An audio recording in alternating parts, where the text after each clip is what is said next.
Hammaga assalomu alaykum. Archalar olami kuzatuvchilari, mana Allohning fazli bilan inshaalloh yangiliklarimiz archalar olamiga kirishda davom etadi. Xudo xolasa ham zo'r yangiliklarimiz. Bu yil amerikanolarimiz keldi. Bu yoqda mana pixta normanda. Buni juda yaxshi biladi archalar olamida olib ketganlar. Juda go'zal holatda hammasi. Narxlari ham juda super narx. Hamma biladi, buni olib ko'rganlar. Xudo xolasa mana bu yoqda koreyskiy pixta местный tovarlarimiz Tuya Gold. Koreyskiy pixtalarimiz mana raketli holatda juda go'zallari kelgan. Bu yoqda mana bruchina daraxtimiz 3 yasharli. Ranglari ham, svetlari ham juda chiroyli holatda. Bu yoqda chupa chups.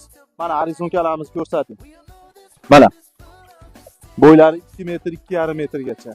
Bularda ham xudo xolasa o'zimiz yetishtirilgan. Bu yoqda bonsaylar, spiral. Mana strechkalarimiz mana. Ranglariga e'tibor beringlar, svejistga. Eng muhim narsa tovarning eski yangiligi va pisadi, bu ham tozasi. Juda chiroyli holatda. Ranglarini, baklarini ham ko'ringlar. Amerikano, super bo'li amerikano ko'chatlari. Buni daromad qilib, katta qilib sotaman deganlar uchun mana. Ko'ringlar. Bo'li amerikanoda olib borasiz, chiqasiz. Inshaalloh